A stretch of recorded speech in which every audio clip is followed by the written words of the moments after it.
Venga, chicas, chicos, buenos días. Venga, vamos a ver en la clase de hoy el proceso de maduración. Recordad que en la última clase hemos estado hablando de la transcripción. La transcripción, que es ese proceso que permite obtener una molécula de ARN a partir de la información contenida en el ADN. Dijimos que en primera instancia se forma un primer transcrito, así lo denominamos, o ARN heterogéneo nuclear.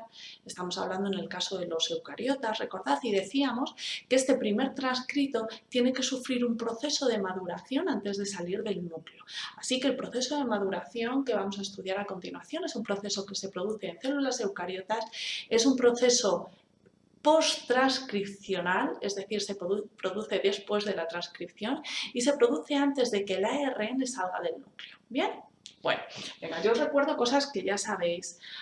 Sabéis ya que a partir de una de las dos cadenas de ADN se sintetiza este primer transcrito o pre-ARN mensajero, ¿vale? Porque vamos a hablar en primer lugar de cómo se produce la maduración del ARN mensajero. Muy bien. Bueno, yo os recuerdo que en células eucariotas el ADN tiene información, o sea, contiene secuencias polinucleotídicas que codifican para sintetizar proteínas, son los exones, acordaros, y también tienen segmentos de ADN no codificantes que son los intrones. Bueno, recordad que ya dijimos en la última clase que tanto los exones como los intrones se transcriben a ARN, ¿vale? Así que a partir de una molécula de ADN que tiene exones, es decir, segmentos codificantes, e intrones, es decir, segmentos no codificantes, se transcribe a ARN, ¿vale? Así que se forma una molécula de ARN, en este caso ARN mensajero, todavía un pre-ARN mensajero, un ARN heterogéneo nuclear, le llamábamos el otro día, que contiene tanto, o sea, en el que se ha transcrito tanto los exones, las secuencias codificantes, como los intrones, ¿bien? Y además acordaros que a este primer transcrito en las células eucariotas se añadía al extremo 5' una caperuza de 7-metilguanosina y al extremo 3' una secuencia de muchas adeninas, una secuencia polía, ¿bien? Bueno, muy bien. Bueno, pues este primer transcrito o pre-ARN mensajero es el que sufre un proceso de maduración. Un proceso de maduración en el que básicamente lo que sucede es que se eliminan los intrones y se empalman los exones, ¿de acuerdo? De tal manera que al final tendremos una molécula de ARN mensajero que va a ser la que salga del núcleo solamente ya con los exones, ¿vale? Con las secuencias codificantes, estas, ¿vale? Y continúa teniendo la caperuza de 7-metilguanosina en el extremo 5' y una cola de polía en el extremo 3'. Y este, como os decía antes, es el que sale del núcleo. Bueno, pues vamos a ver cómo sucede ese corte y empalme de los exones, que así se denomina. Bueno, bien, en este proceso de maduración intervienen ribonucleoproteínas pequeñas nucleares, ¿vale? Y además otras proteínas que constituyen un complejo proteico bastante grande que se denomina epiciosoma. Muy bien. Bueno, de estas proteínas implicadas en este proceso de maduración vamos a detenernos en las ribonucleoproteínas pequeñas nucleares, ¿vale? Estas proteínas están formadas por una parte proteica y también por una secuencia de polirribonucleótidos, es decir, tienen como pequeños fragmentos de ARN. De tal manera que son estas proteínas, las que se unen a ciertos lugares de los intrones, las secuencias no codificantes, ¿vale? Estas proteínas, como os he dicho, tienen una parte proteica y además una secuencia de polirribonucleótidos, es decir, como fragmentos pequeños de ARN. Esos pequeños fragmentos de ARN de esa proteína se unen a algunos lugares de los intrones, ¿vale? Porque son complementarias a esos intrones, de tal manera que originan y provoca que los intrones se formen bucles y esto tiene como consecuencia que los intrones se eliminan, se produce un corte de los intrones y se eliminan esos intrones. ¿de acuerdo? ¿Vale? Bueno, entonces al eliminarse los intrones, los exones tienen que unirse entre sí y ese trabajo lo realizan las ARN ligasas. ¿Bien? Bueno, un aspecto importante es que últimos estudios ponen de manifiesto que el corte y el empalme que se produce aquí, así se denomina este proceso, se llama splicing o corte y empalme, este proceso de maduración en el que intervienen el epiciosoma. Bueno, pues parece que este corte y empalme puede ser alternativo, o sea que no se produce siempre exactamente igual, que a veces se eliminan algunos exones, que a veces algunos fragmentos de algún intrón queda en la secuencia que pasará al ARN mensajero.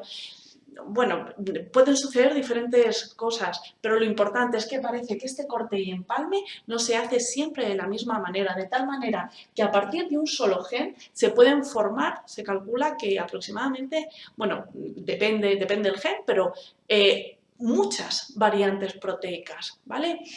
Parece que de esta manera se puede explicar, por ejemplo, que en el ser humano en realidad existe poca cantidad de ADN codificante si lo comparamos con otras especies, por ejemplo, con algunas especies de insectos. Parece que la cantidad de ADN codificante de los seres humanos es bastante baja. Entonces, bueno, parece que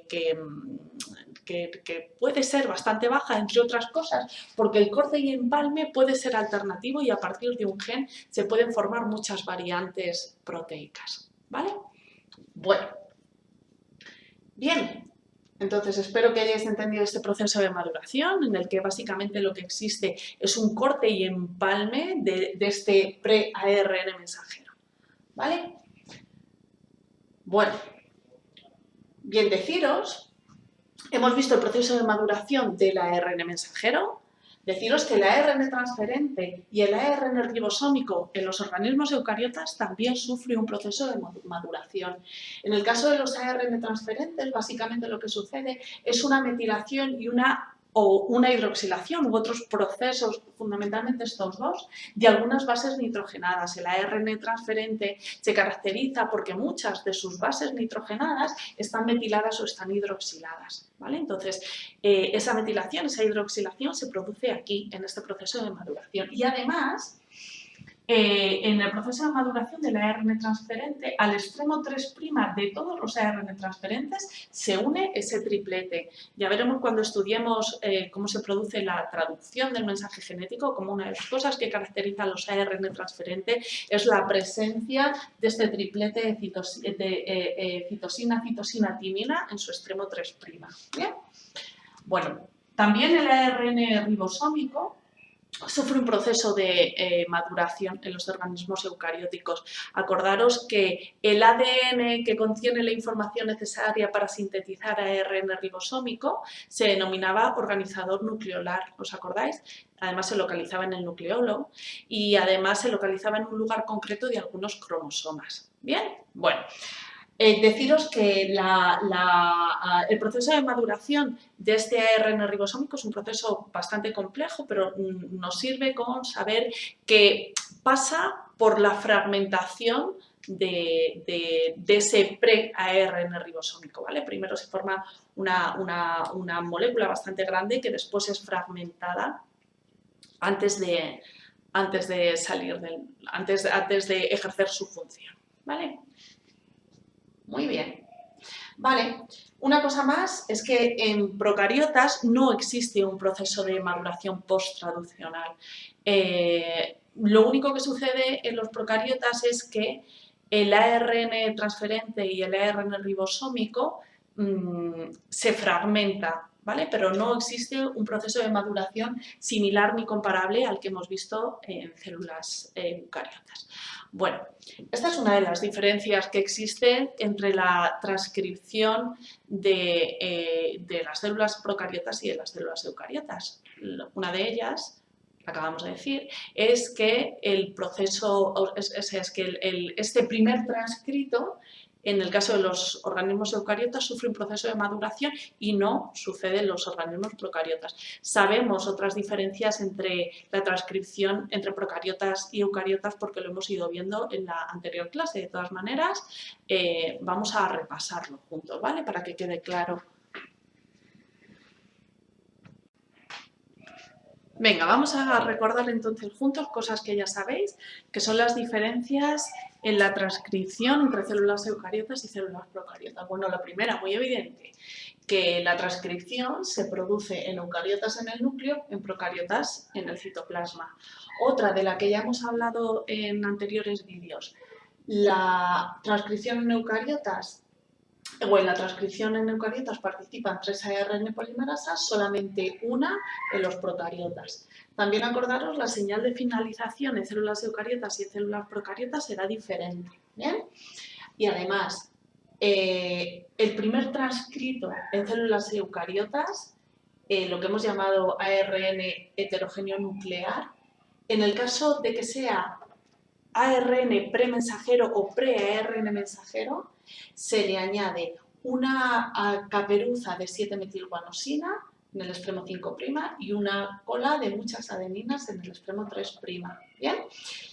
Acordaros que esto cumple diferentes funciones. Creo que hemos hablado de todas ellas.